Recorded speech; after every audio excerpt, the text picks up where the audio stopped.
Hello everybody.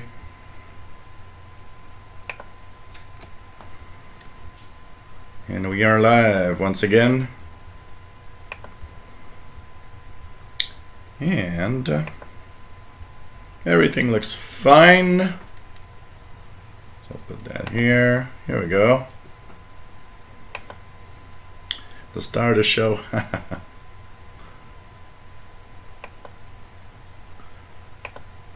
Hello everyone. Hope everything is alright with you guys.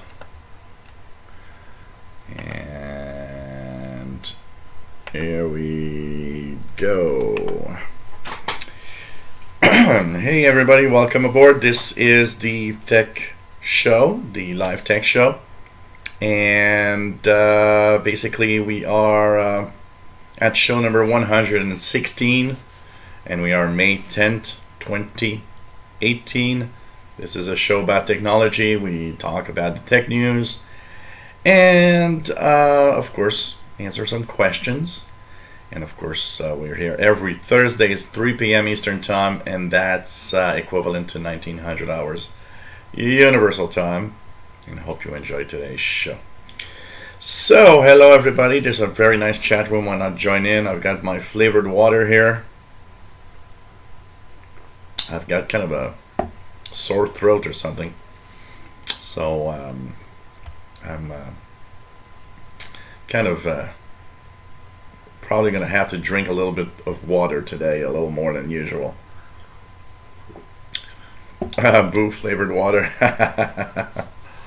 So nice to have you all on board. Tim Robinson, hello there. Sean Robinson, Brian Wilson from Michigan.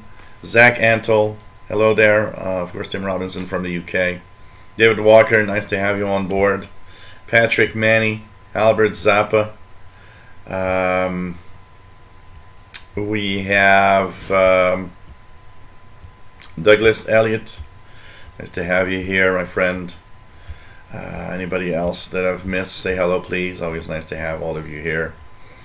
Fabio Cotis, nice to have you here. We have Christine Bowman that just dropped a little email saying that she won't be here for the next couple of weeks. So that she's saying hi to everybody and loves the show and will be back, of course, when she's back. Thank you, Fabio from Brazil. Nice to have you here. My name is Gilles. I'm located in Montreal, Quebec, Canada, where it's a rainy, gray day today. About 23, 24 Celsius, around 70, the mid 70s for the US folks in Fahrenheit. And so it's nice to have all of you here. Steve Rego, hey there, nice to have you here. Here's the real star of the show that's going to say hi now. Come on. Real star of the show that is right here looking at me. Well, now looking away. Come on, everybody wants to see you.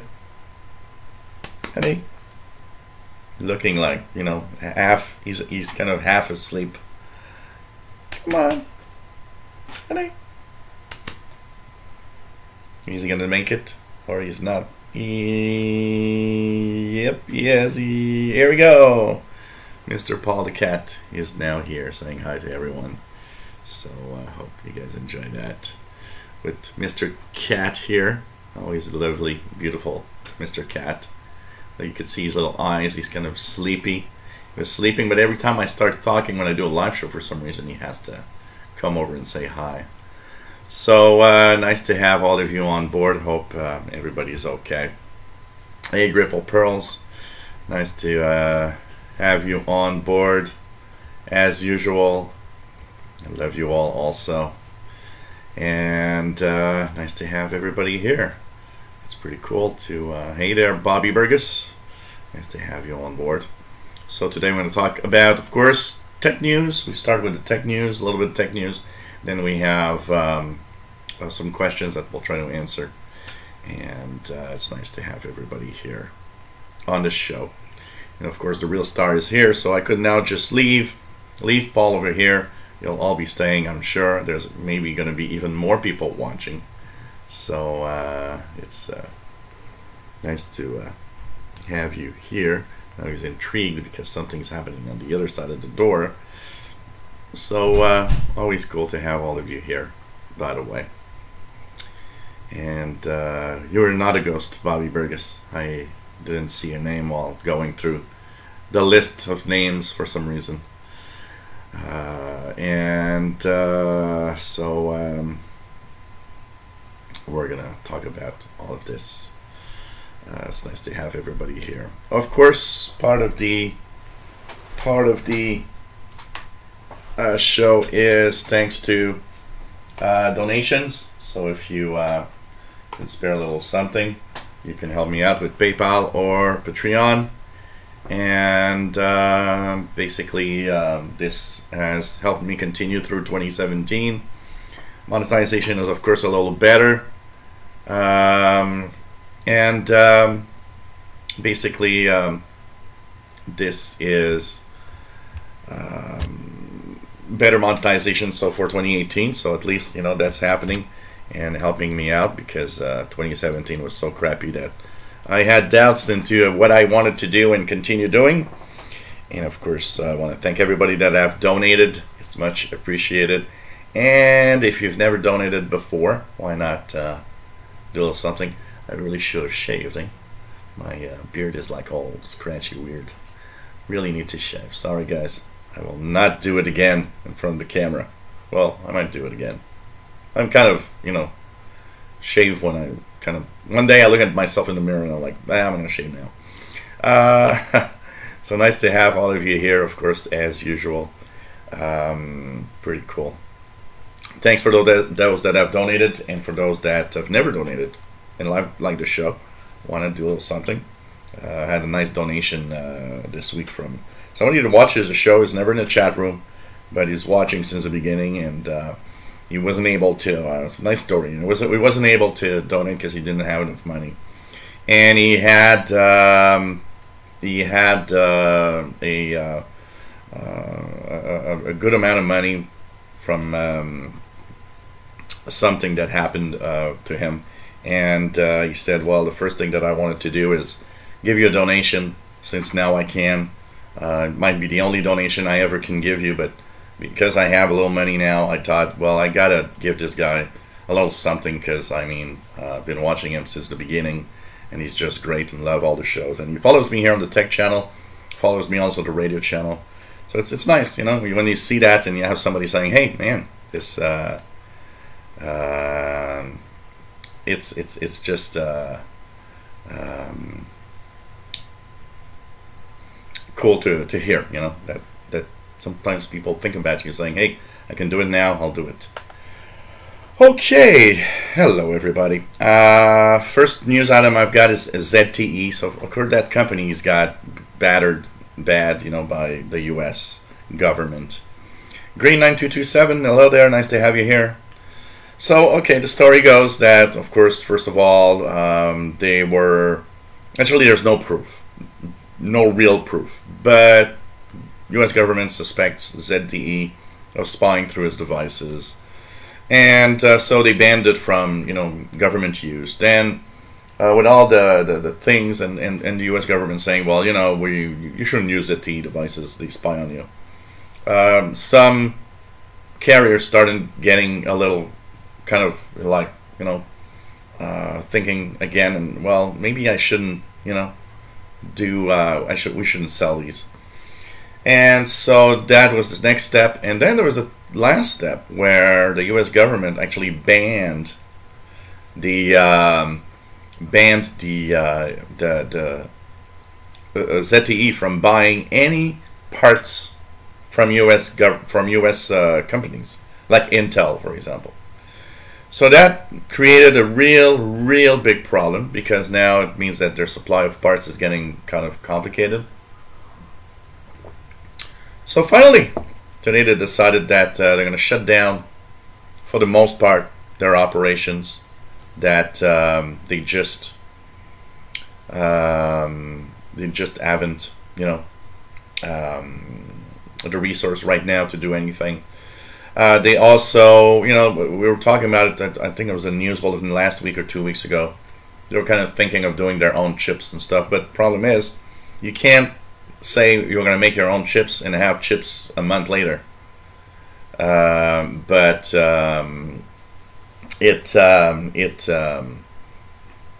it's kind of, you know, takes a long time. So I don't know. I don't even know if they really have the resource and the money to invest in parts. But you know, we'll see whatever happens with that. But I mean, I think that ZTE, we won't hear that for a little while now. Hey, Atawahinta, nice to have you here. Always nice to have you on board, as usual. Oh, Google I/O had a lot of interesting stuff. Google I/O that was, it's a weird week, okay? Because there's Build, this week there was Build. And there's Google I/O. And basically what's happening with that is, you know, it's kind of a weird week. I was really busy this week, and I had a lot of difficulty watching the keynotes. You know, I wished, honestly, I wished, first of all, that Microsoft made the keynote shorter and just do one day of keynote like they usually do, because the Monday keynote was dreadfully boring. The Tuesday keynote was some interesting points in it, but man, I don't know. I think this year was the borest Microsoft keynote in a long time. And then there's the Google I/O, with, of course, an overlap of keynotes, meaning that the most interesting keynote for somebody like me was the one on Tuesday, because they talked about Windows and Office and stuff like that. But it also overlapped the Google I/O keynote, which honestly was super interesting. Google really showed some amazing things. One that I was totally amazed, and if you haven't seen the demo, go check it out, because it is really, really amazing. And basically, what are you doing? Don't go on the computer, please. Thank you. So basically what happened is that I'm just going to open the door for Mr. Cat, because I shut it off. There's a lot of noise on the other room. Here we go, Mr. Cat. So anyways, Google I/O, one of the demonstrations, and if you want to see it, go on YouTube and find Google Duplex and check that out. It is totally amazing what they did with Google Duplex.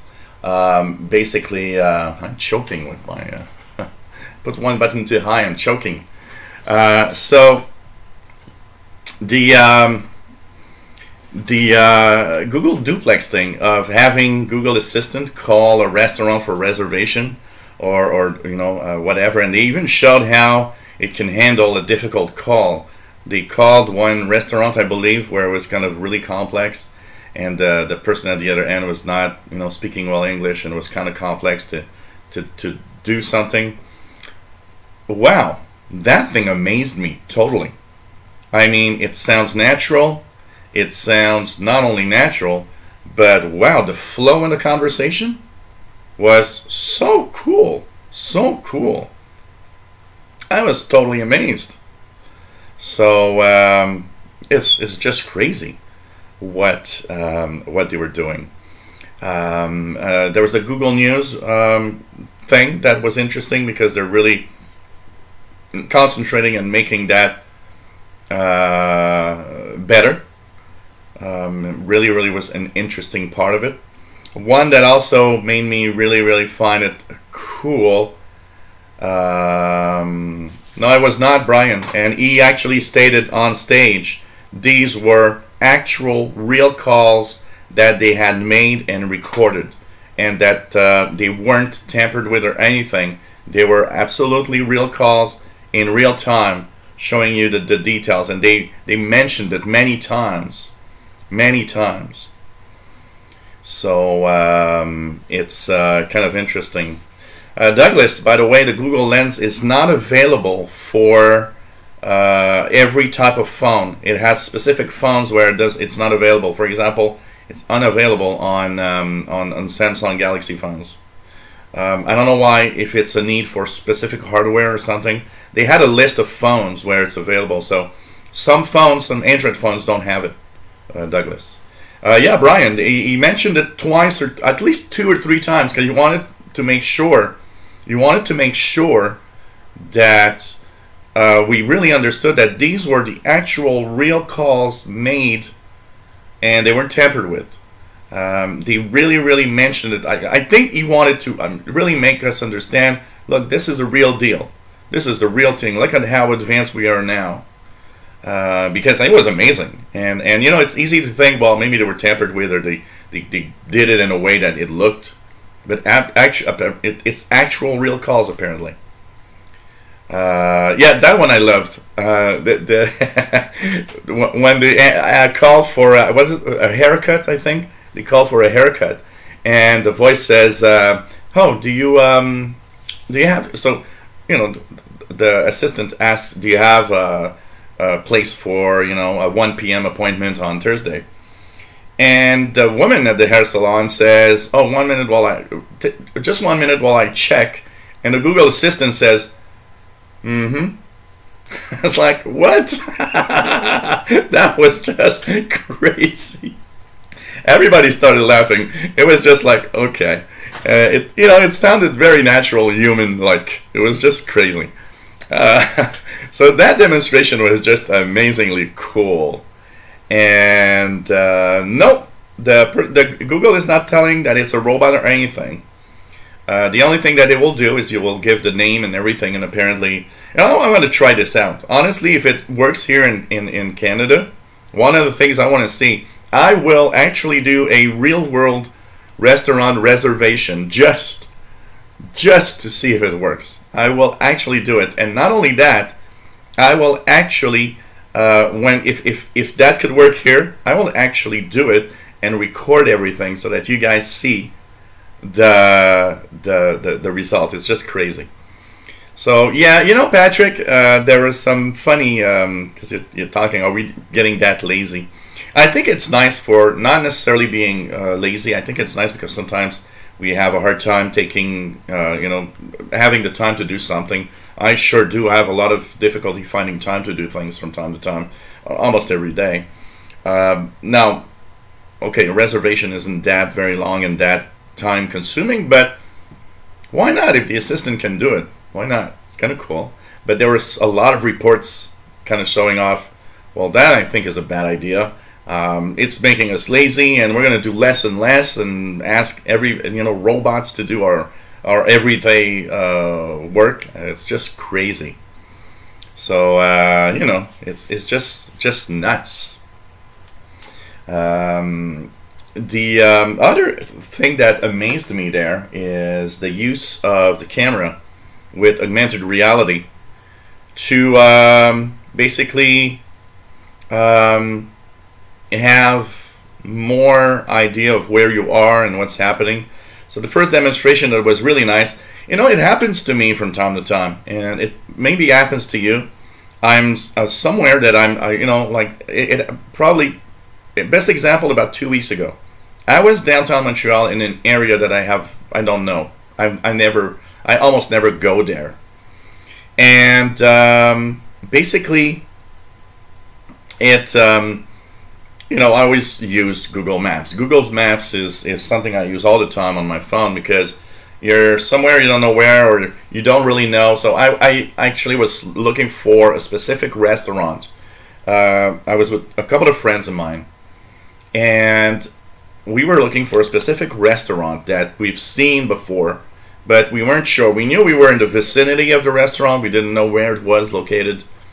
And they have craft beer, and it's an amazing place. Craft beer, beautiful place, like 2 stories, really big terrace outside. It's like really amazing.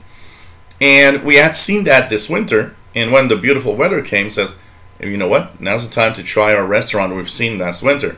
But where is it exactly? So I remembered the name. So I took Google Maps, and it brought out the map, and it said, well, the restaurant's right here, not very far. But the problem is, you know, it's like when you look at directions, it's like, oh well, you know, turn east on that street and turn. It was, you know, it's you move. I'm the kind of guy that is a self GPS. You know, people find it funny because they always tell me if you don't want to get lost, you have to be with Jill. Jill is like I'm a human GPS. I almost never need Google Maps to really find something. If you tell me let's go north, I'm not going to show you we're going that direction. That's where north is. I've always been like that. But sometimes, so downtown Montreal, you go there by subway because it's the easiest way to get downtown. I still don't understand why people use their cars to go downtown Montreal because it's nuts. And but when you get out of a subway station, at a corner of two streets that you don't know of, one of the things that is, where is north now? And you know, it's dark. You have no, you know, in the daytime I look like the sun's there. It's 4 p.m. so north must be here. I got no problem with that. But then it's dark, it's cloudy, it's where is, so it tells me, oh, you got to go, you know, southeast. And I'm like, okay, but what direction do I have to go to follow that? It happens from time to time. I'm like, what direction?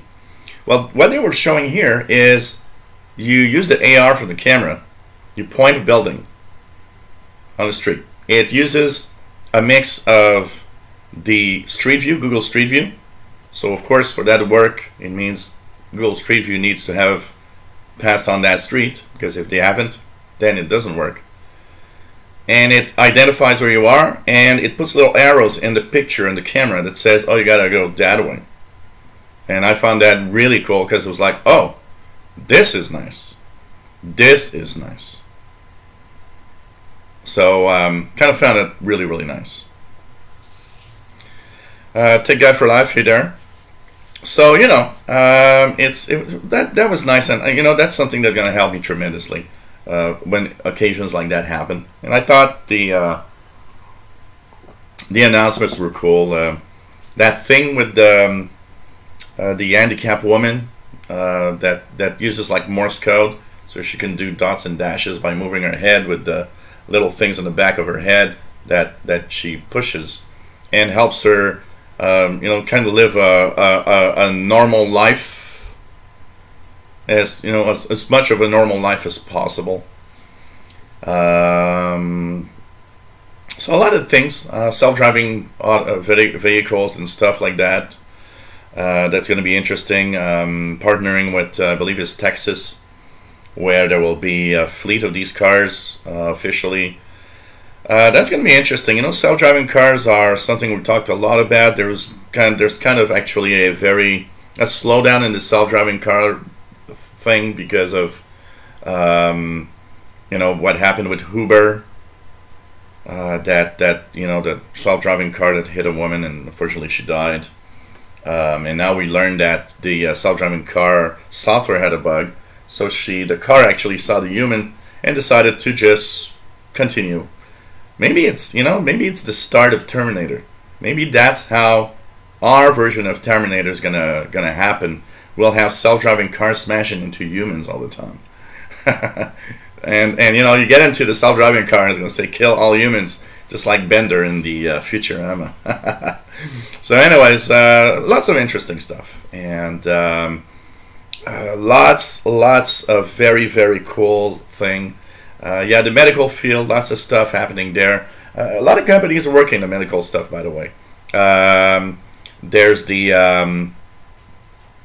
of course, there's the side of there's Microsoft doing medical stuff with some of their work.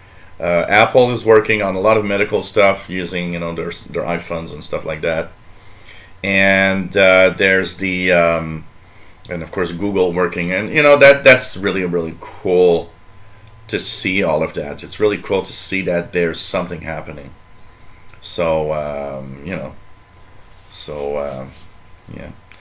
Well, you know, self-driving cars are unless you reprogram your self-driving car to kill everybody. Technically, a self-driving car is not supposed to kill anyone. Hey Marco, nice to have you here. So you know, it's there's interesting stuff in there.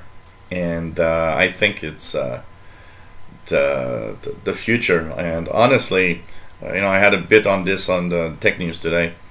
A lot of people are wary of self-driving cars, saying, "Oh man, I'm scared of self-driving cars. I don't think that, I'm afraid they're gonna hit me or something's gonna happen." And I'm sorry, but all the statistics right now are really showing that self-driving cars are a million times better than humans at driving, and that actually humans are actually horrible at driving cars, honestly. So, Lolo Pevtarsky, nice to have you here. So, it's crazy. It's crazy. And Ripple Pearls. Hey, Miss Lady Catherine, nice to have you here. There's beautiful things that can be done with all of this, and I think it's something that is cool to look towards the future. And unfortunately, we can think of the bad things that can be done with technology, but honestly, most of it is okay. Okay, and there's a identification also when you were taking the camera app, and it would actually show you what building is that, what the name of that restaurant, how high the building is, and stuff like that. All sorts of cool stuff. Microsoft Fluent Design, moving ahead. Yep, we're moving ahead in the fluid design field. It seems that we're going to have some the next step in fluent design, which is called density. Now, right now, it's available, if you're an insider, it's available in the Mail app, but it doesn't really work well. I guess they're going to make it better. So density is the step number 2. First step, we have acrylic. Acrylic is really, really nice. Yeah, I did hear something about that Legacy Republic Ripple Pearls. Absolutely. Sounds interesting. There's so many VHS tapes and stuff out there. Even I over here got at least 150 hours of VHS stuff that honestly would really be nice to digitize and to keep in digital form. I've got 2 VHS players here. I've got 2 VHS tape players. One, a very old one from 1984 that still works. One that's about 10 years old and works fine. I want to plug one of them on the screen here, so that if I wish to watch some of my old tapes, I could watch them on this TV here, by the way. So it's kind of cool. And yeah, absolutely. I'll investigate it and see a little more. So yeah, without Bobby Burgess, I would miss Cosmic Lettuce almost every night, because I never remember to watch the show. It's just funny, but I watch it every other day from time to time. It's very good. Cosmic Lettuce has a great. No, VHS on a 4K monitor is not the best. Even VHS on an HD TV, 1080p HD TV is not beautiful. So, I'll keep it on this part here. What I want to do is, hey Radioactive, good afternoon, nice to have you here. One of the things I want to do with the VHS is to, I was thinking of taking my HD Sony Handycam and recording the screen and sound from it playing on the TV, which would automatically convert what it's seeing in 1080p for what it's worth. At least, fill up the screen and try to make it a little better. So anyways, it's kind of interesting to see that. We're talking about marijuana. Does Windows 10 support floppy driver? It doesn't after.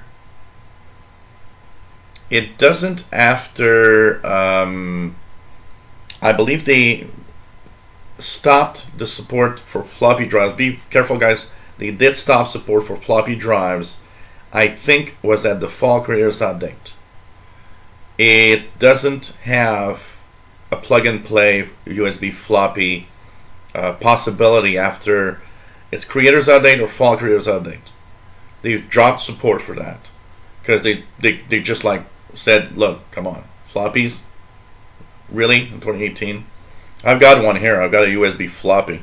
Okay, we can try it, by the way. Why not try it, just out of curiosity?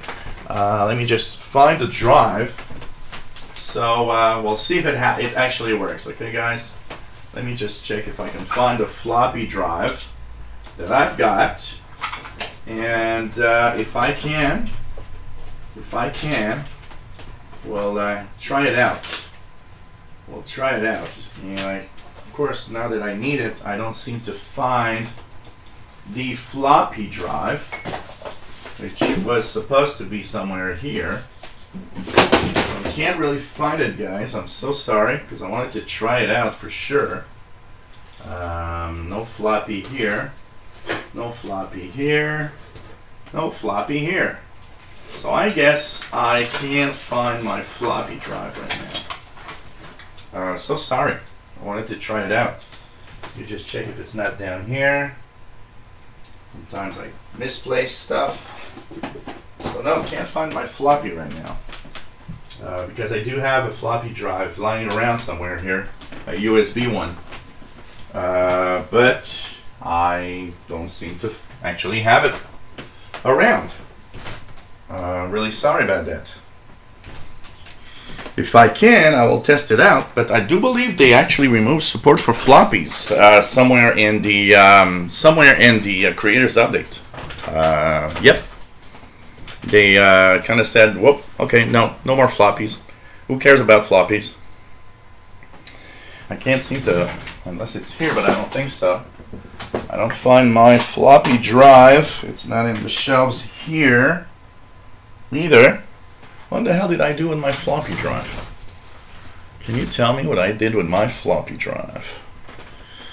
I got one somewhere, but it doesn't seem to be here. Okay, well, sorry, can't try it out. I would have plugged it in the insider machine to see if it works, but there's I do believe they have removed the floppy drive possibility. I'm going crazy. Where is the drive? I would have enjoyed to test it out. We would have known immediately if it does still work or not. I'll try to find it and post a video at the same time of explaining that you can get a external floppy. Really, what the hell? It was just there. I remember it was there in the shelf, and I can't find it for some reason. I'm just gonna check something again. I'm gonna check it again because I am intrigued at the fact that the floppy is not visible here. Wow. Floppy drive, where are you? And okay. It seems that there's no floppy to be seen. It's a very small drive, so it's easy to put away somewhere and not even see that it's actually there doing anything. The good thing is I did find 2 drives for my laptops, which I didn't know I had. Yeah, no floppy. What the hell did I do with the floppy? Sorry.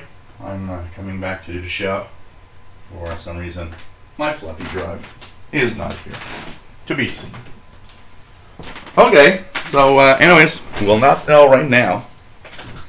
Now, on top of my desktop, I actually have an old floppy. On top of my desktop there, I've got actually an old drive that you plug on the motherboard of the desktop, because I needed to do Atari ST discs with. And it doesn't work with an external USB drive. It needs to be an internal drive on the motherboard because you can reprogram the driver to make the drive do stuff. And yep, it said no drives. No drives. Okay, sorry.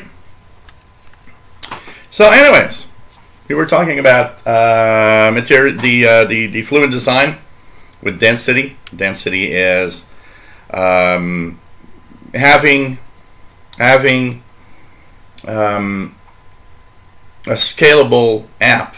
So density is there to adapt any apps using whatever size device or screen that you're actually going to use. So if it's a small, small 8-inch screen, or you're on a 50-inch screen, density is supposed to adapt that app to work better on these devices. But the problem is, and it's available in the Mail app right now. Basically, it doesn't work well. So let's hope that it's going to be better. So anyways, at least we're moving in. There's all different things. So it's part of the scale stuff, and it's calling it density. So we'll have a mix of density and of fluent and acrylic in all of that. Any future for Windows Phone? Yeah, that doesn't look very good for now. Really doesn't look very good for now. Yeah, I agree, 9227. Well, that's why I do believe Microsoft has removed floppy disk driver in Windows 10. So I don't know. Anyways, I believe it works with the first versions, and I do remember, by the way, using the floppy in Windows 10 and like the first version just for testing it out. But at some point they kind of removed the capabilities. Build conference was there. They talked about stuff. It was the Monday one was a very long and boring experience to watch. The Tuesday one was a shorter yet not much more interesting keynote. But one of the things is the way that they want to integrate. They talk about the Microsoft launcher. If you have that on your okay, thanks. Hatawahinta just did the test. So thanks for letting us know. That's what I wanted to test out. I just can't find my drive. So, oh, cool. Thanks for testing it out. Hatawahinta does confirm that the USB floppy drive she has still works on version 18.03. So, seems to be okay.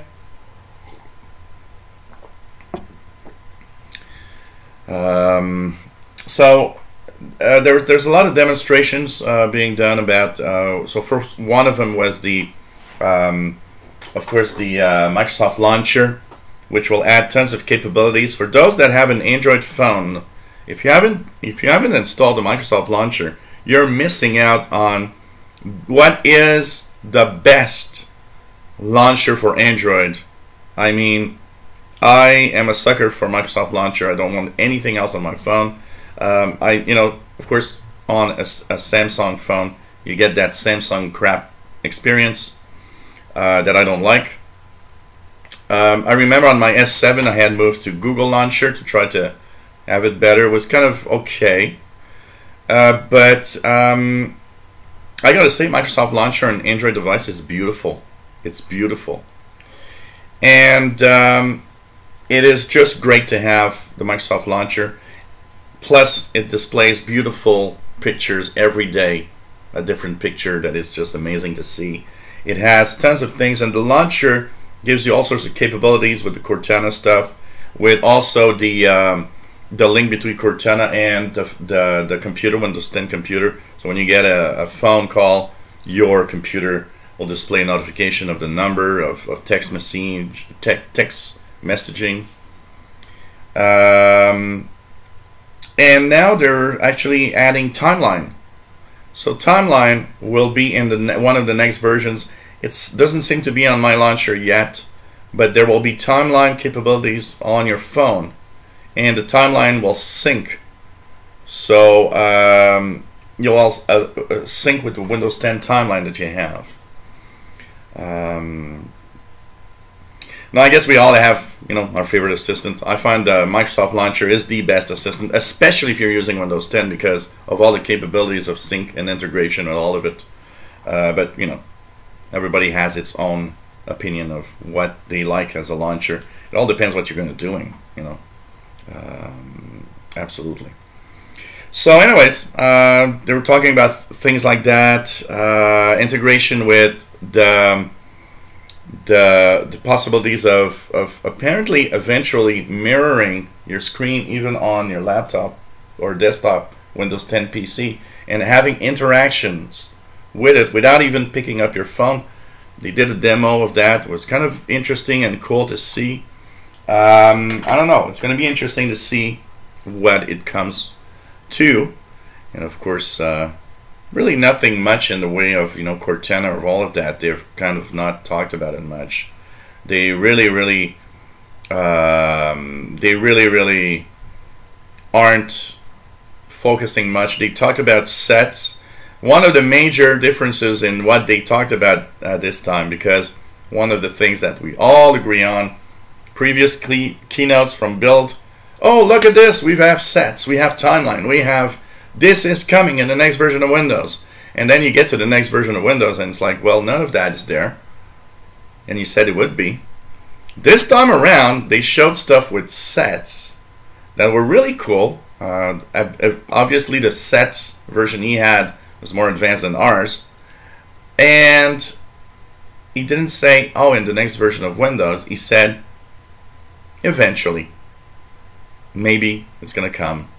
Even hinting at, who knows, depending on how it goes, maybe it's never going to be there. And so it was like, oh, okay, that's a different way of saying things. And he wanted to make sure, that about all of that. So we're going to see what where we're going, but what we can see off of the keynotes of Build is that Microsoft decided to show the world we're on AI, we're on cloud, we're on everything, and the rest is, well, we're going to do this, that, look at that, and look at the Office. But they really kind of did a little, not too much about it. And yeah, they talked about the Cortana and Alexa connection, where you could ask Cortana to have Alexa and stuff like that. I think they just are saying, look, we're not gonna do much about these things. There was a Microsoft exec that actually had to confirm that they're not leaving Cortana behind, that they're going to continue supporting and doing stuff. But it's obvious by the Build keynotes that we've seen, the consumer stuff, they're not as fond, as interested. I think the reorganization we've seen in the past month or two is changing the direction that Microsoft is going to, and it showed in the keynotes. I can tell you that. Woodbeast on YouTube, nice to have you here. Pretty cool to see you here. It's been a while. It was interesting to see the it's last week that they, or 2 weeks ago, they talked about the assistants. They asked 5,000 questions. Google Assistant is #1, Cortana #2, and Alexa #3, and Siri is the worst, really crappiest assistant that exists right now. It was kind of interesting to see that. So lots of stuff happening with that. Hey, how about that NSA that recorded in 2017 a little bit more than 536 million data on phone calls. That included the phone number of the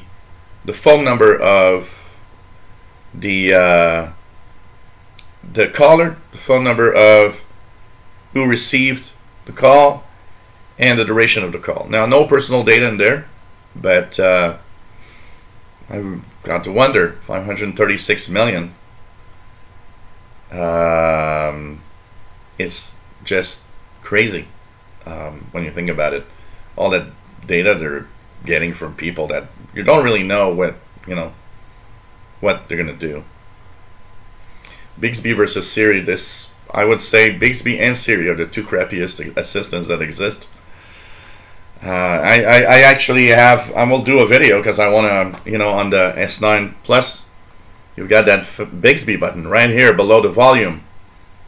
And of course, what's keep happening to me is that every time I want to lower the volume for something, I actually hit the Bigsby button, and I hate it. I don't want to have Bigsby. So one of the things I've been looking at is apps that will remap the Bigsby button to do whatever else. But man, I'm going crazy here. I can tell you that.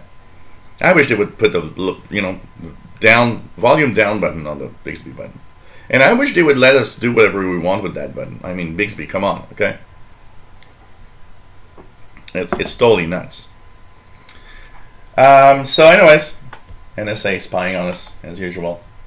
China has a really nice moment last week when a report came out and showed us that there are some really intense groups of hackers very close to the government, basically infiltrating all of the US companies and software companies, trying to steal all of the personal data, the information that they wanted to get from these companies, and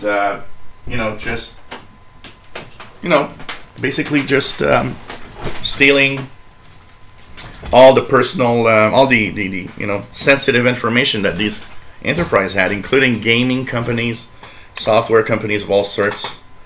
Just crazy. Hey, Andrew Arias, nice to have you here.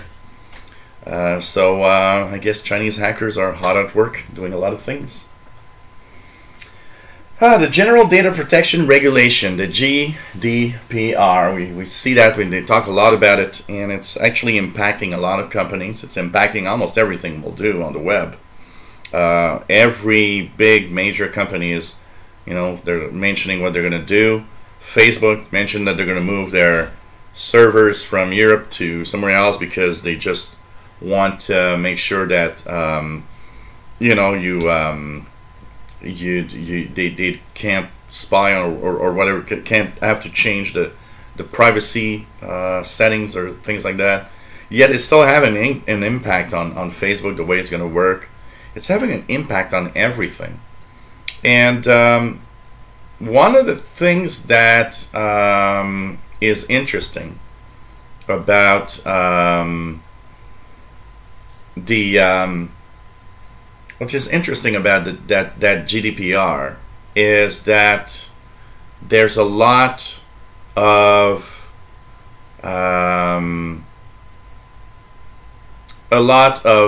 what's happening with the data protection laws that will be in effect on May 25th that are changing the rules of every app for us. And I kind of like that. I kind of think that's a pretty darn good idea.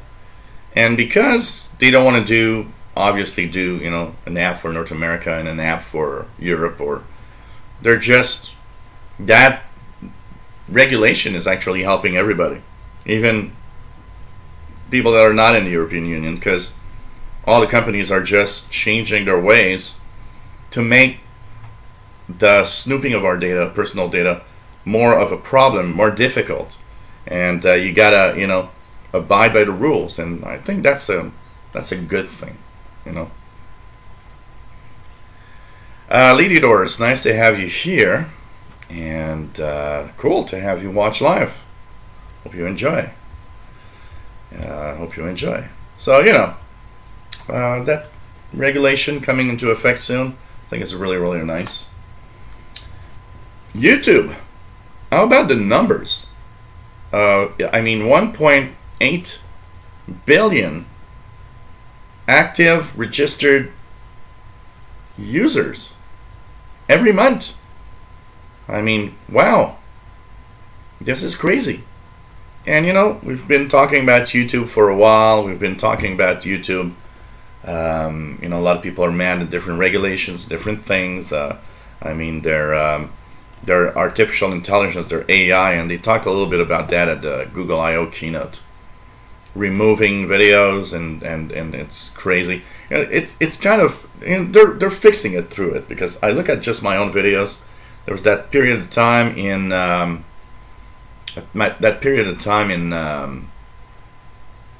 late 2017, early 2018, where every video you posted had kind of a flag of, well, you know, maybe this is not going to be good for all the advertisers and so on, and it was nuts. I had to, I probably flagged at least, you know, 1,000 videos of mine. 1,000 maybe too much, but you know, a couple of hundred videos of mine, saying no, this is okay for every advertisers. I don't see why your AI thinks this is not good. And you know, there's been a lot of complaining from big YouTubers, and it seems to be, you know, calmed down a little bit. And even though that there's even though that basically would mean, you know, they made things better, and even though basically a lot of people were mad and a lot of things happened, basically the what's happening is that we see that people are just hooked to YouTube. Last year, mid 2017 was the last number, 1.5 billion registered users a month. 1.8 now, and that doesn't even count the people that, for example, can watch my stream right now that don't have a Gmail account, which means we see their numbers, we see how many people are watching, but we're not, they can't interact with us, they can't leave a comment, they can't even like a video. So 1.8 billion registered users, I wouldn't be surprised there's a billion more of unregistered users that actually are watching YouTube stuff, honestly. So you know, it's kind of interesting, and it's just showing us one thing: the dominance of YouTube in the video market is truly amazing. YouTube is, you know, far ahead of everybody else. That Windows 10 April 2018 update. Lots of talk about it. Lots of talk about it. I am a little amazed at how Microsoft is handling this.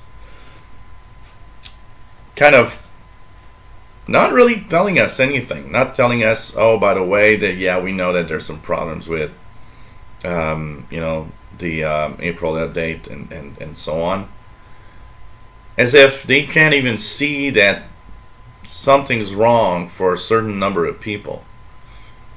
Lots of complaining, lots more complaining about problems with the April 2018 update than there were in the two last updates, which was Creators Update and Fall Creators Update. Not everybody, obviously, but of course, some people. And I don't know, it's kind of weird. It's kind of weird what's happening right now. And yep, Douglas says updated mine Tuesday night. For those, and I learned something new, because when I did the first video about you gotta ask for it for it to work, to update your machine, by the way. Well, apparently, for those that went to Windows Update to check, you actually forced the update to come to your computer. You were a seeker. That's what the Microsoft used as a comment. So anybody that just went to Windows Update by curiosity and did, oh, I'm going to check for it, were seekers, and you were having 1803. And if you didn't by yourself go and check, you would not come in. And on Patch Tuesday, May 8th, this Tuesday, they opened up to everybody. So those that did not seek it and are compatible according to them are getting it. So what I got here on mine is a weird longer boot delay. There's some kind of a delay that's kind of weird, and you know, it takes a little bit of time, and I could see in my bottom on the taskbar on the bottom of my screen that not all the apps are started. It takes a little time, but once it's started, it's okay. It works fine. Got no issues, but it has that weird glitch, and now it's a little weird. So you know. So yeah, but Great Ball Pearls, if you went to Windows Update yourself and clicked to check, you seeked. That's the thing that they explained, that by Windows Update, if you manually checked your Windows Update, if you didn't just leave it alone, you seeked and they pushed it. So, you know, it's kind of interesting to check out. So anyways, I'm at the moment of reinstalling. I'm thinking of I will do my live show today and tomorrow, and maybe this weekend I'll see if I'll reinstall. I might actually, I saw a deal not far from here, a Kingston SSD drive, 250 gigabyte SSD drive for 85 bucks. So well, it's possible, Great Ball Pearls. We don't know what happened, honestly. You know, they're saying that, and plus, you know, I get tons of people saying, "Hey, I use that." I get tons of people saying, "Hey, I have metered connection," and it actually downloaded anyway. So, you know, it's just crazy. I know here it doesn't appear on one of my machines. Old Dell machine is not having it. So, and I manually checked. It's not there. So there's a Kingston SSD for 250 gigabyte SSD for 85 bucks. So I was thinking, because I anyways want to reinstall Windows 10 now, might as well upgrade my laptop with an SSD and reinstall on the SSD a fresh new copy of Windows 10. I think that, you know, could be interesting. So anyways, you know, and talking of problems, Patch Tuesday had its own issues. A laptop or computers that were just, you know, computers that just don't boot again, or all sorts of things. So it's just crazy. It's just crazy. And so of course it, you know, brings us to the insiders. It's just crazy. I was thinking of, man, this is nuts. You know, having all of these issues with April 2018 update. And Patch Tuesday update for bricks some computers. I'm actually going to post later today a video of two things: how to uninstall an update via safe mode, and how to go to system restore if you're stuck with a computer that can't boot on with the latest update, because I get too much requests of people saying, hey, my computer doesn't load anymore, doesn't do anything. So it's you know, I'm wondering. When that happened for me, I installed this update on 3 PCs, and my main PC, it worked fine through the update. My 2 other PCs, they had that hung with a little circle spinning, and I let it do that for like half an hour, and it's like, okay, no, it's not doing anything. And I first shut them down. But after I first shut them down, they both booted okay, and the update was installed. But it's kind of weird. And on my main machine, that lag that I have in 1803 at the boot up sequence now is doing it on the on the start menu screen. So I gotta wait before I can enter my PIN to enter into Windows. Kind of weird. So, you know. And the thing is, it doesn't fix most of what people were going crazy with. And it's crazy because I would have thought they would have issued some bug fixing for that. And by the way, Patrick, just out of curiosity, when you were stuck at 80%, how long did you wait before you decided you wanted to restart?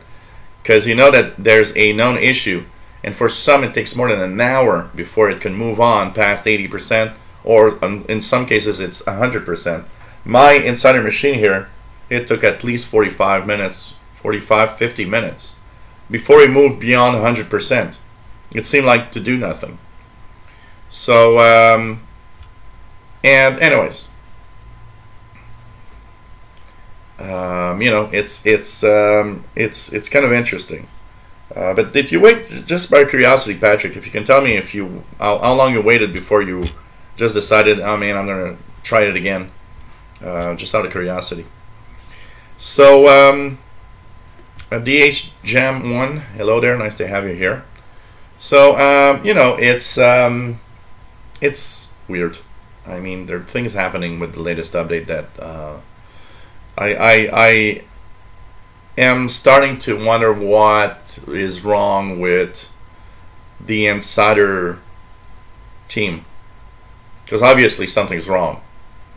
I mean, it's a difference having somebody that has a problem with a computer because it has these weird specific hardware that nobody uses, and having something that, you know, it's not everybody, it's not all of the computers that had a problem, but it's enough that you're wondering, why is that not seen?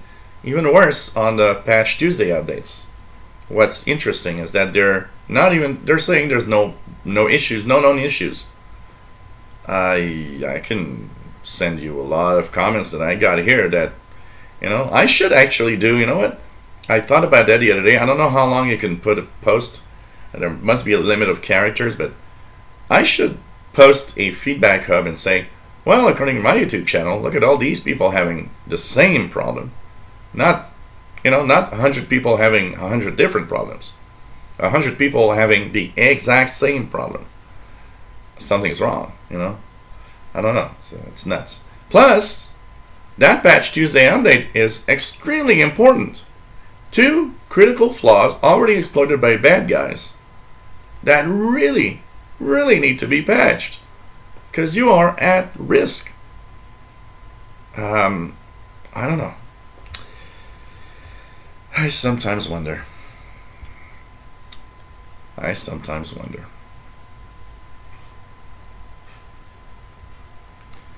Okay.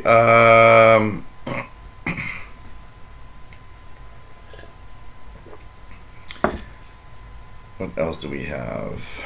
Yeah, man, Kanakri, hey there. Yeah, but you know, it's an insider build, and the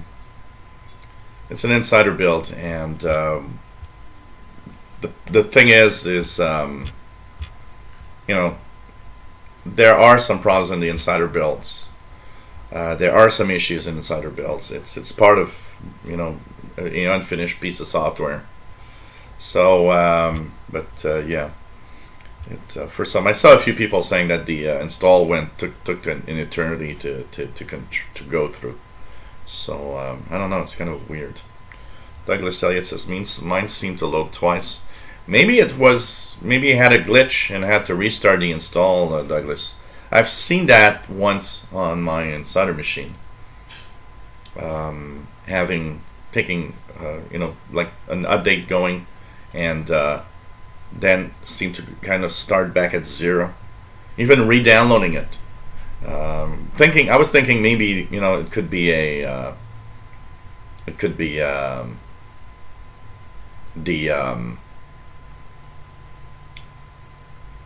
the download was corrupted or something. Well, 35 minutes was not long enough, Patrick.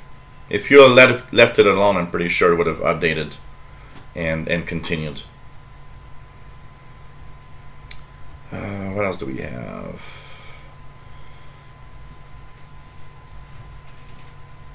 You know, Macs do have their share of problems too, but you know, it's a question of taste. I don't use my Mac. I will not buy a new computer. I don't like. Somebody like me doesn't like really Macs much. You know, I'm stuck in the middle, pretty much. You know, and when people have Macs and like it, it's cool. It's okay. You know. Hey Tim Brennan, nice to have you here. Pretty cool. With the last update on the Mac computer, the 10.13.4 or something, that messed up a lot of Mac computers and shows you that, you know, Macs always have things. Also can have things. So you also got to think that it's not the same thing. You know, Microsoft Windows needs to work in a billion different configurations. So in a sense, it will be much more insulting that a Mac update breaks Macs because they only work on Macs. So they work with only a small number of configurations that Apple already knows, which is so different than Windows is. But you know, in the majority, because we've got to think about that. We're focused on the problems of Windows, because it's a place where people can come and ask questions and share their frustration. But in reality, 95% of all the PCs on Windows are totally reliable and never have a glitch after a Windows update. And you know, we gotta be careful not to focus on the issues per se, because you know, yeah, it's frustrating when a computer doesn't work, but if you look at the big number, 95% of computers on Windows upgrade without a glitch. You know, I've got that little bug on the startup here on my machine, but I can tell you guys one thing. My main machine, my main Toshiba machine, never glitched on an update, never glitched on a build update that I let go. It has always been flawless. And that is the case for the majority of people using Windows. That the upgrade is flawless and doesn't change anything. But you know, here we're focused on problems because it's obviously a place where people that have problems want to come and talk. David Mitchell, nice to have you here. You know, we're talking about a lot of glitches on, like the Patch Tuesday glitch for boot up, the April 2018 update glitch. But as a big perspective, if you look at it, more than 90% of people upgraded with no issues at all. It's just that some computers, you know, as a tech guy, one thing that I've noticed, some computers are, for some reason, prone to have issues. I've had these clients of mine that I had over years that I was always wondering why 2 or 3 times a year some Windows updates were crashing their computers, blue screen, yet the same update was applied to hundreds of other clients of mine without any issues. But it would seem that everybody that had an issue always was with the same machine all the time. It's always the same client, always the same machine. As if there's specific configurations or mix of software that some people use that you know, just are there and have glitches all the time. It's crazy. It's very weird when you're a tech guy and you start looking at the old picture.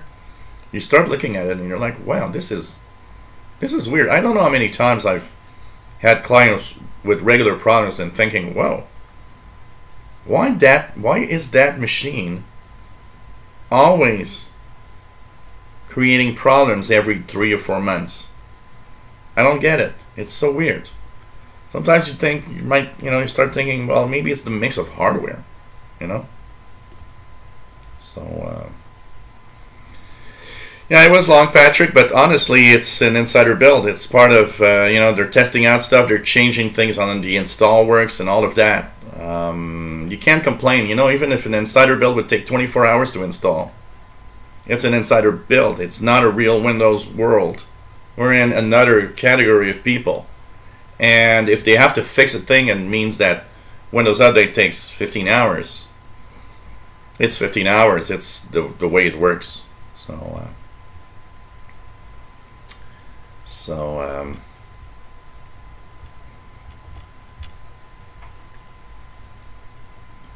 You're an example, Grateful Pearls.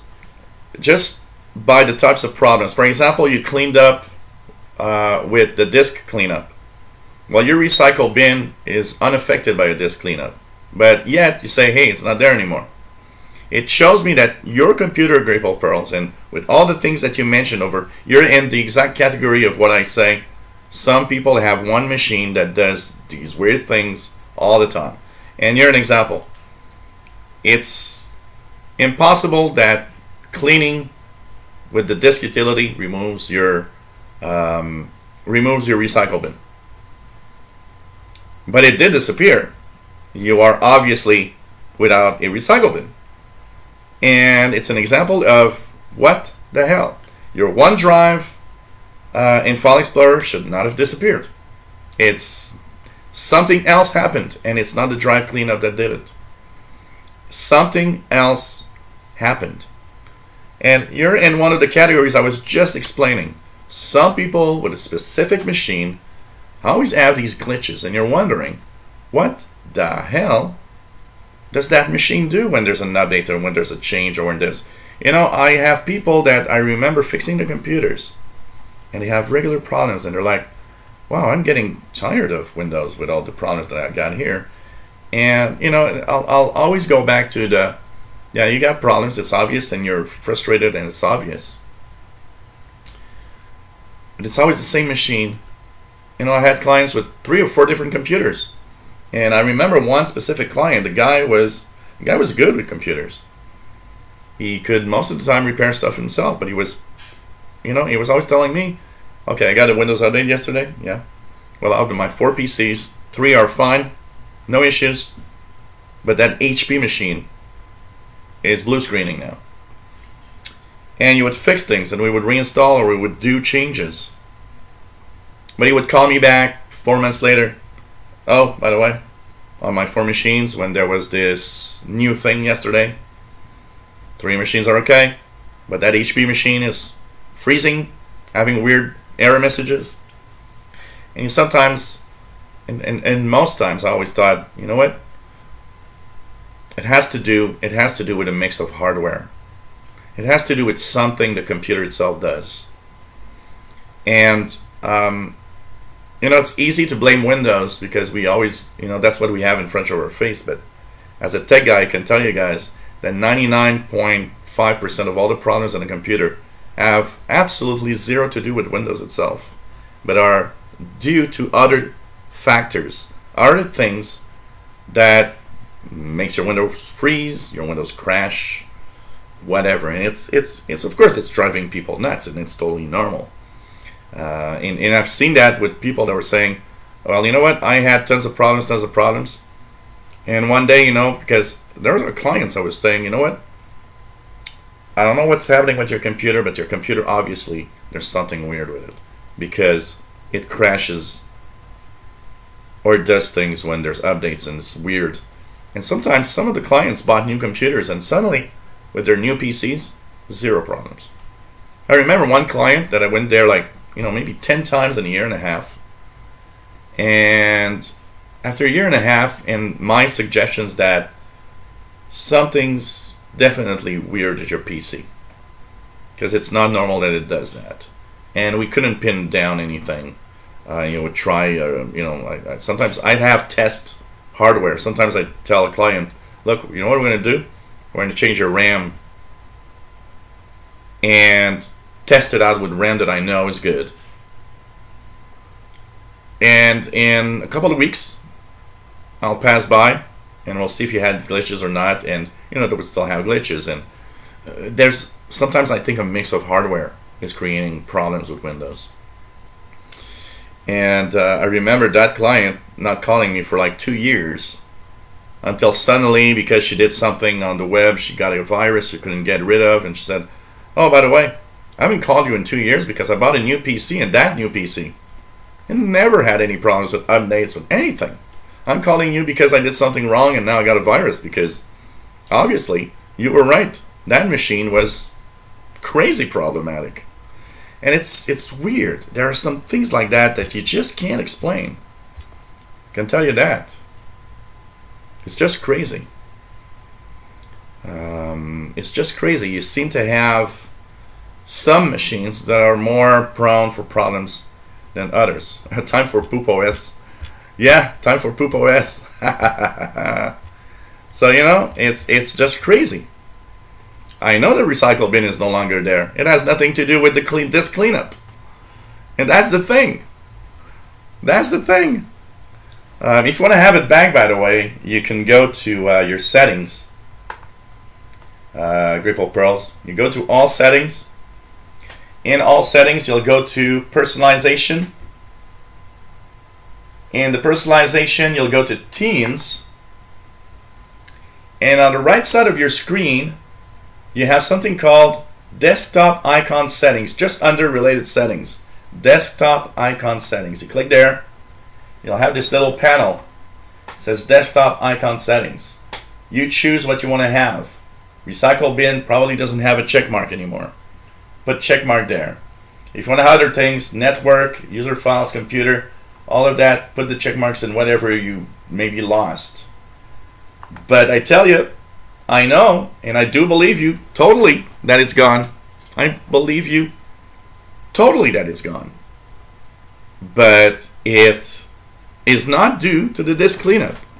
And that's where, man, just weird. Just weird. There are things sometimes that it's a focus on a machine. You know? And you know what happens also, Grateful Pearls? You are in a series of plagues. I see that you have a series of bugs for a while now.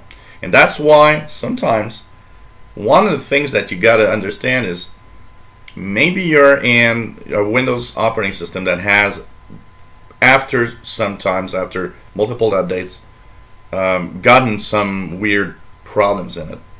And that it is maybe time to completely flush out everything and reinstall Windows from scratch. This is something that that from time to time is a good idea to do. So, you know. Yeah, absolutely, Tim. There are some machines, it's like, no, something's wrong with that. I can tell you that. Hey, Abhishek Sarkar, nice to have you here. But it's crazy. It's really crazy, honestly. Really crazy.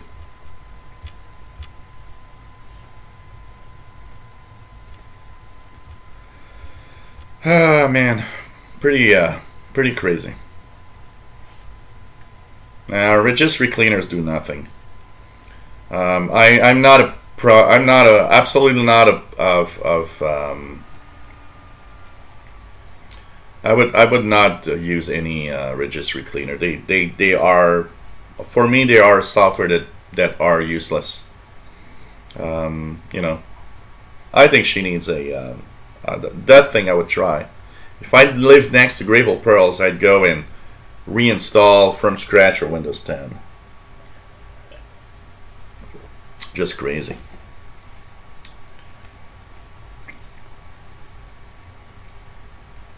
Okay, and you have other icons, Grable Pearls, on your desktop.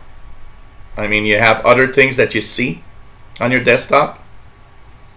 So that's where we see the problems. Check marks there, but did you remove? You know, just by curiosity, remove the check mark, click apply, and put the check mark back and click apply again. Have you tried that? Sometimes there's some weird glitches that you don't know why, but you know, it's just nuts.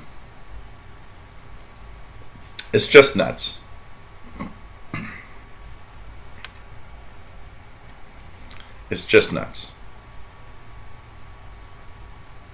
Oh, well then, you know what? I'm pretty sure. Right click on your desktop, okay? I'll go on mine here. So let me just go to my desktop here. There we go. Right click on your desktop. Go into view and make sure that there's no check mark that says that there's a check mark into show desktop icons. Have you tried that? Right click on your desktop, view, and you need a check mark on show desktop icons. Maybe your icons are hidden. So your icons are maybe hidden. Have you checked that?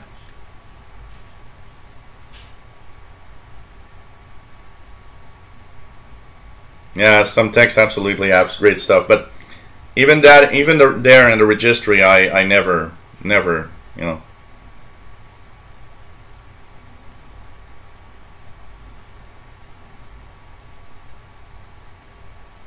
Yeah, anything, Tech Guide for Life, anything that is emails that want you to update or upgrade something, is most of the time it's a scam. You know, not always, but most of the time it's scams. Never click a link or anything. If you need that, go directly yourself to the to the website or and check the app itself and check if it's the latest version manually. You know. Pro or Home, there's no better. It's the same operating system, except Pro has network tools and things that are added that you don't see in the Home version. But I get that often. I get people sometimes saying, "Oh, it's the Pro version. I have the Pro version. It's not better." It's not better. It's the same exact operating system. It's just there are more tools. There are more capabilities. For example, for if you want to have Windows updates, deferred updates, stuff like that, there are things like that that don't exist in the Home, which if you want those, of course, it's better to have Pro. But in the scheme of things and the operating system, if you have Home or you have Pro, except for the tools that are in Pro that aren't in Home, it's at the basic form the same exact Windows 10. It won't crash more or less. It's the same code. The same code. It's just the Pro version adds stuff. And if you wish to have these tools, then you need to have the Pro version.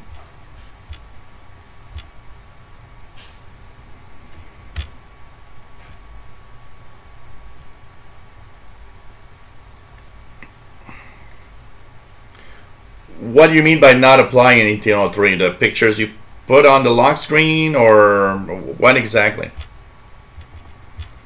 My thoughts on Google I/O 2018, amazing.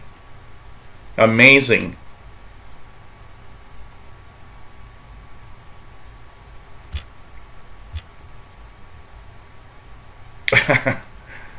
Yeah, you hid your icons. That's why I didn't have it. Then it came up to me. It was like, do you have other icons on your desktop? You know, that's a problem I've seen regularly. Sometimes people just, you could have, accidentally clicked something, or,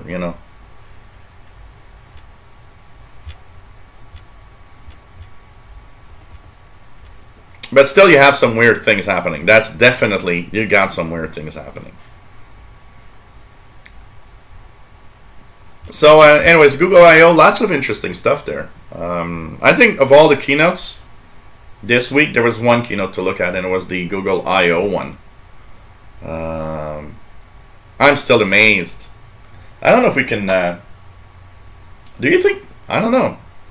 I would play that part with Google Duplex, but I wonder if I'm going to be flagged for copyright violation. So I'm not going to do it, just in case I get flagged by copyright violations. But that Google Duplex thing was that totally amazed me when Google,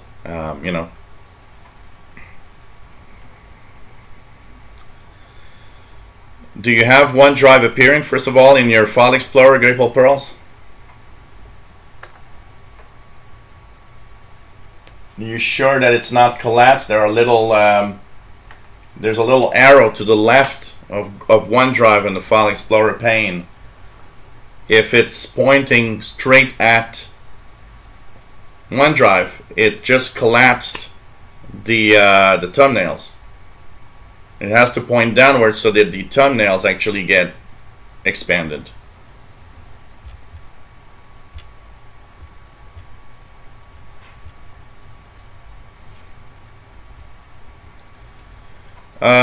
On the Insider Preview, do I use sets? I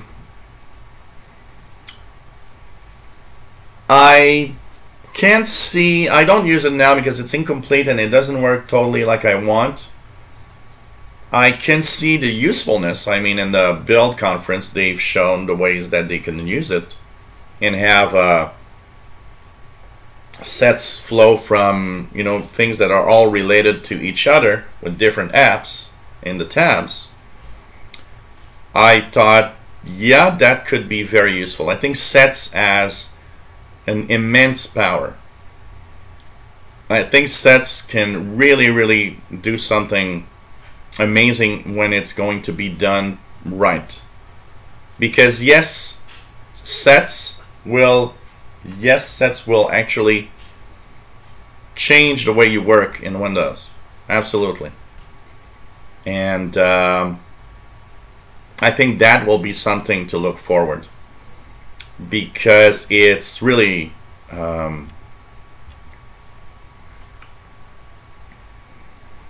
it's something that we might need for anybody that works and has like multiple tabs open all the time. You know, I'm one of those guys. On my web browser, I'll have 7, 8, 9 tabs open. And I can see myself using sets in the same manner as a web browser, having multiple tabs of different apps for work purpose. And a great example of sets would be useful using Word and using the internet at the same time. When I search for stuff, for example, for my news bulletin, I always write myself a news bulletin in Word that I will actually look at and read when I do my tech news in the day. Well, that, just going from one to the other, would be better than just, right now what I do is have 2 windows and switch back and forth. So I could see the workflow being better. Avoid the lock screen when my computer wakes up. I have a video on my channel. If you search on the channel,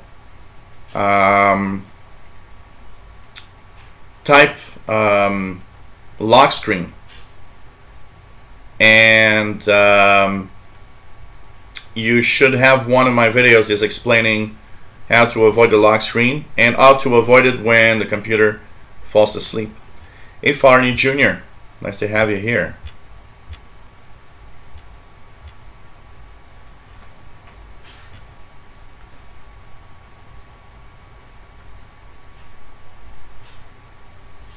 Okay.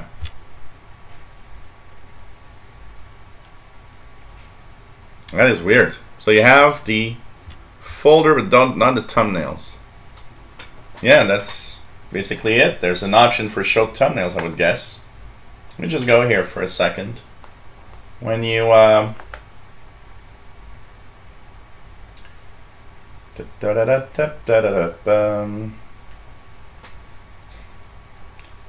isn't there an option? I remember there's an option for OneDrive to show its thumbnails. I'm trying to remember.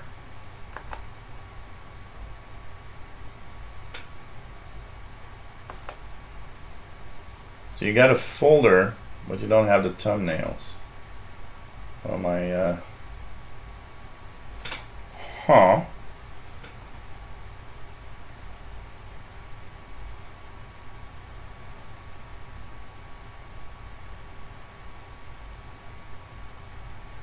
I'm pretty sure there's something about it.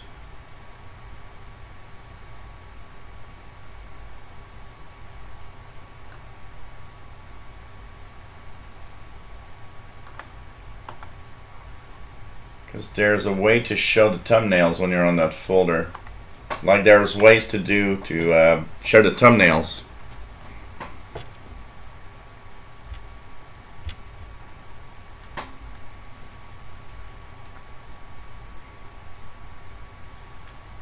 Yeah. The File Explorer options, maybe that's it. So if you go in File Explorer, and we should check that out here. In the options of the File Explorer, absolutely, that's where it's going to be. So View,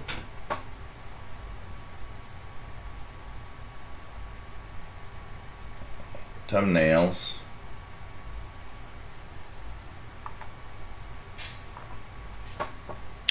that's it. Let me just check that out. When it's something like that, you just have your thumbnails hidden probably. Options, yeah, View Options, and View.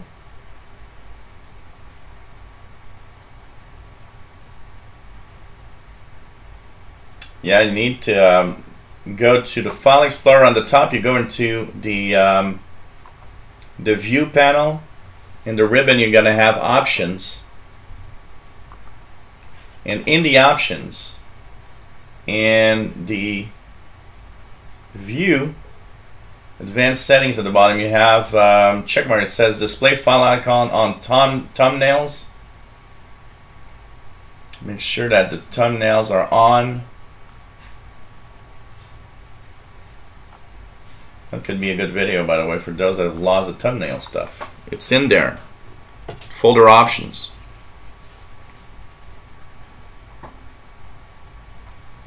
No, I don't think you need to reset it.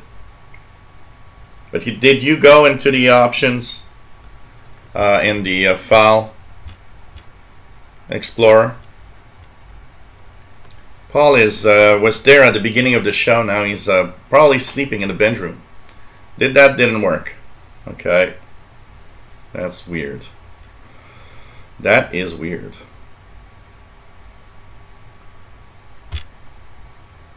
That is weird.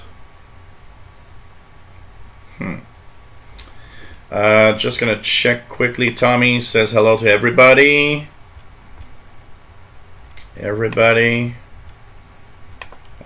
And so he tried to install his printer. He says the antivirus is kind of blocking it. It shouldn't. Make sure that you download it from the website of the manufacturer. Make sure you haven't searched for it on Google and came across some weird website that says it's going to give you a driver. Because if it is, sometimes they bundle all sorts of crap with it. Then your antivirus is not going to like it. Make sure that you went to the website of the manufacturer. And on the manufacturer's website only did you find your printer driver. It's very important. Because your antivirus should not interfere with the installation of that driver. And always keep me updated on that.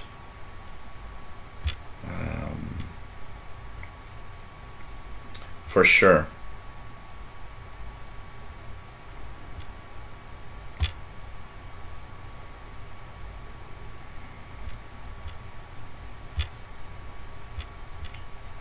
Okay, back here.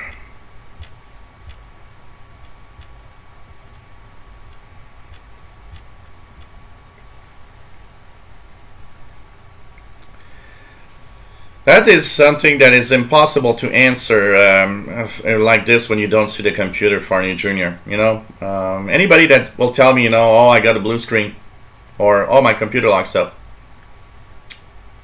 I can't help you because it's impossible from a distance, not knowing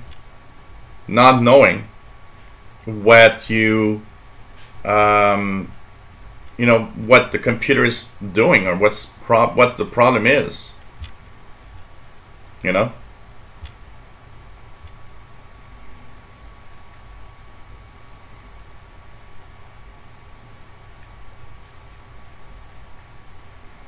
Yeah, but thumbnails should work for everything, including OneDrive.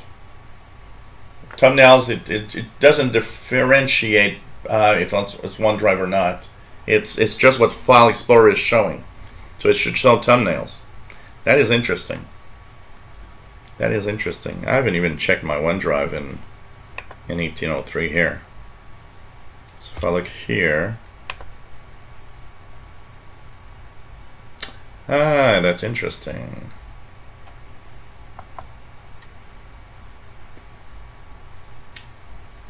You know what? I'm gonna check that out, Gripple Pros, because you made me do something that I never do, and it's to check my OneDrive on my computer, because I see the thumbnails here, but here I see only the folders. Huh. Then something has changed in the way that OneDrive displays that. And it would seem that I also have that happening. Huh.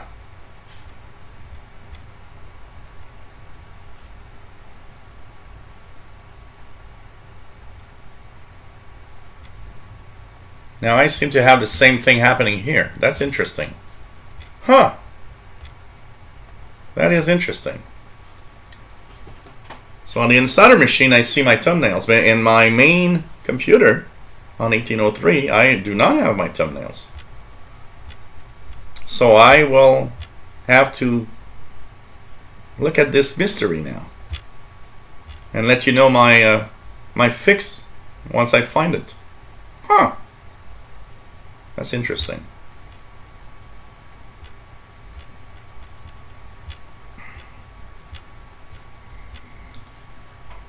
Yeah, but I don't know, Farney, I can't, you know, if your mouse doesn't move because it freezes. First of all, make sure it's not your mouse, because you'd be surprised at how many times it happens. Especially if you have battery, a wireless mouse. Make sure the batteries are good. Second of all, if it freezes and your mouse really freezes hard. But unfortunately, without seeing your computer, there's nothing I can, you know, does it do that since the update?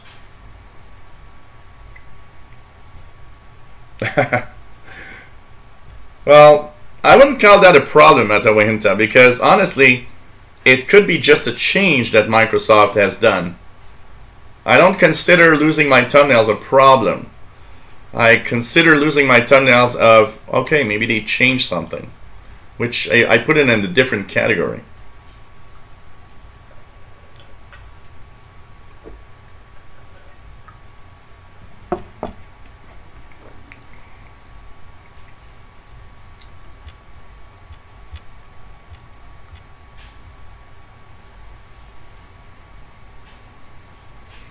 I never use the thumbnail view there. I always I click direct. I go directly to my OneDrive as if it was a drive in my computer. So I never I don't use my OneDrive in that way. So I didn't notice that it did that actually.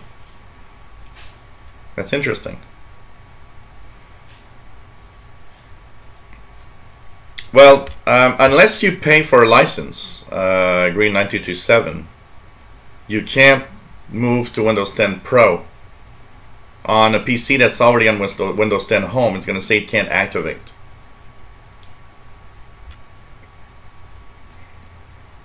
But if you have a Windows 10 Pro that activates, then you can install Windows 10 Pro and it's going to be Pro. That's it.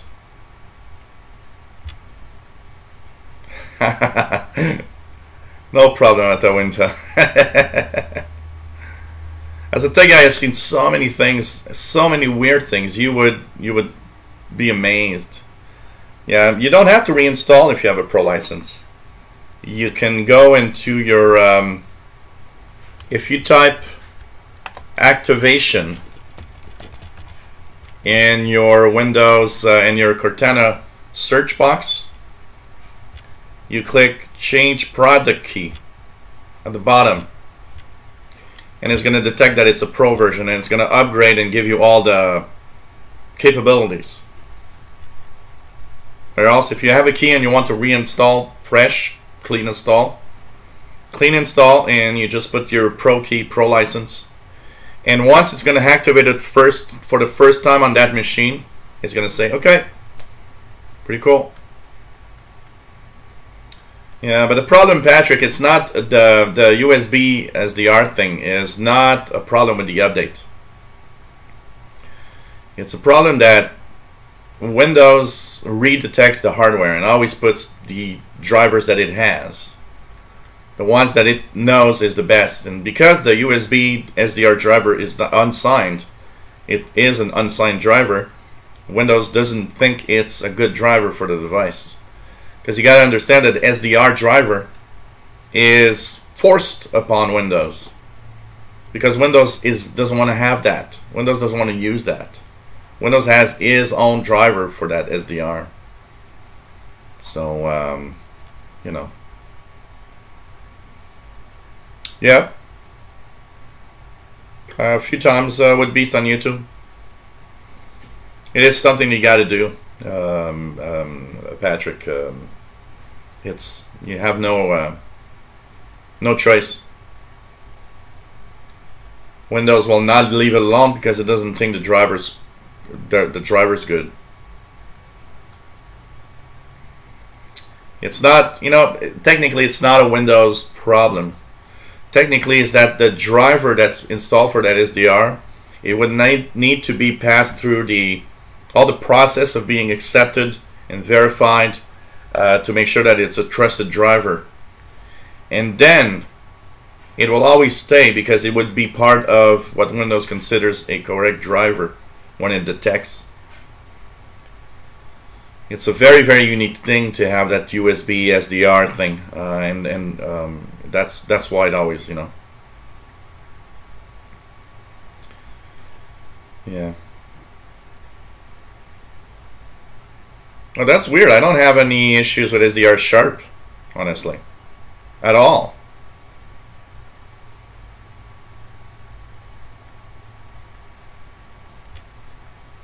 That's weird. I download SDR Sharp. I download it tons of times and has absolutely no problem with that.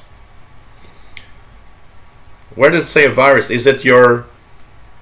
Is it and when you downloaded the what do you call it, the screen? What was that capability of Windows that has that actually checks the files that you download, that is telling you, oh, maybe that thing is not a good thing. If that's the case, it's simply because it's not registered. It's not registered as you know, an official known file or download. You know, it happens from time to time with some programs that are really, really weird and very weird programs. Yeah, all the programs that are very, very specific to some things, like the you know, a lot of radio programs will fall into that category. It's simply because it doesn't recognize that file as something that's downloaded, you know, all the time. And by the way, when it does that, you can bypass it. First of all, there's a way to bypass it. Look at the text. You can even submit a report saying this is authentic. Do not block it. After a certain number of times, it will at some point stop being flagged. So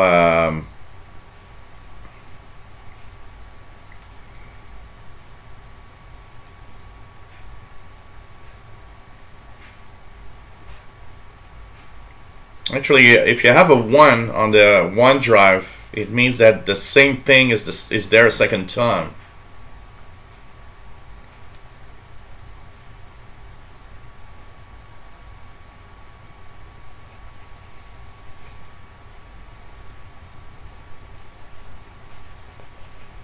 Hey, Cool Tech.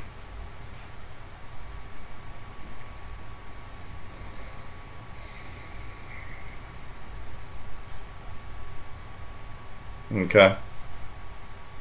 I will need to download SDR Sharp in the latest version of Windows by curiosity, but because I haven't downloaded SDR Sharp in a little while now. But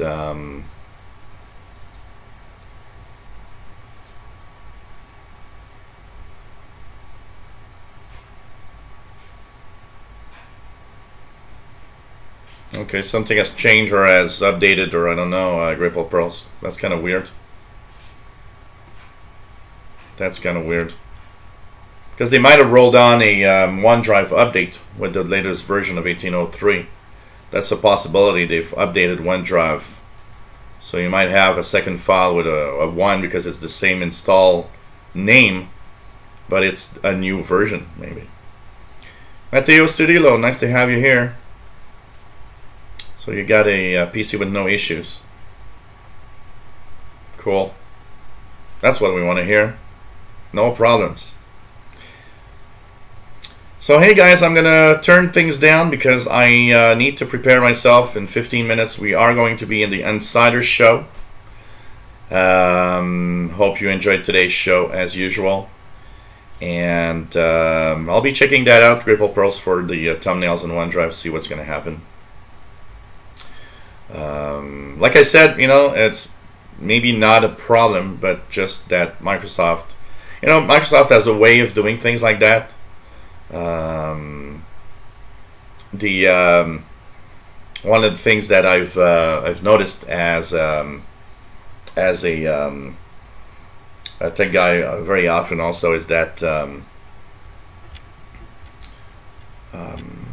a lot of what people call "I've got a problem on my computer" is I don't have a problem with my computer. It's just they change the way things work, and that is, you know, a lot of people will sometimes say, well, okay, well, no, my PC has a problem, and I will tell them, no, it doesn't have a problem. That's the new way that things are working, and they will be like, really?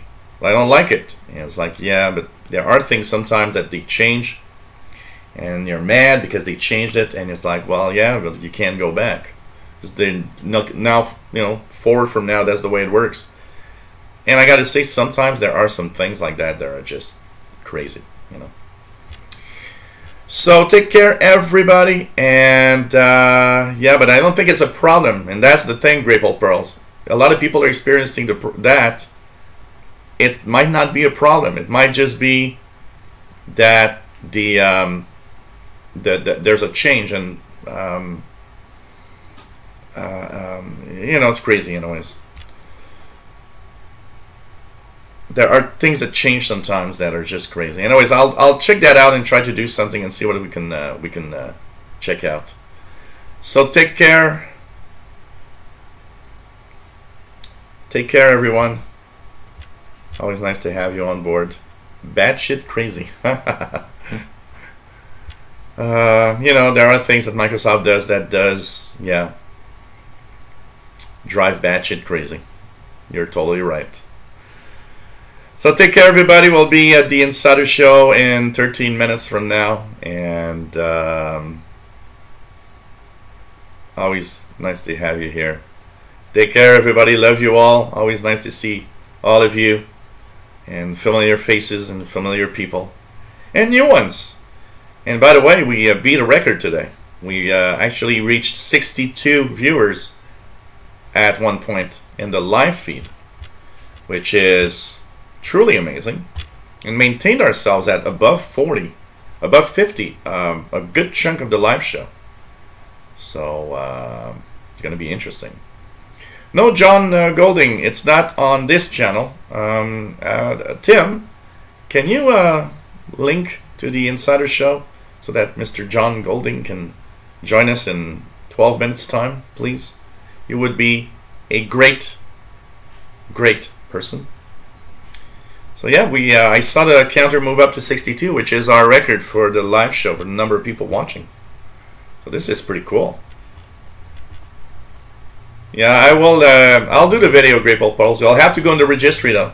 There's no other way of removing that except going to the registry. So I'll have to follow my instructions. It's on my list, and I will do the video, and it's gonna disappear magically for low disk space, Grapple Pearls. And thank you, Tim. And love you all. Stay safe. See you in 11 minutes. Bye-bye. Thank you, Woodbeast on YouTube, for advertising our show. Love you all.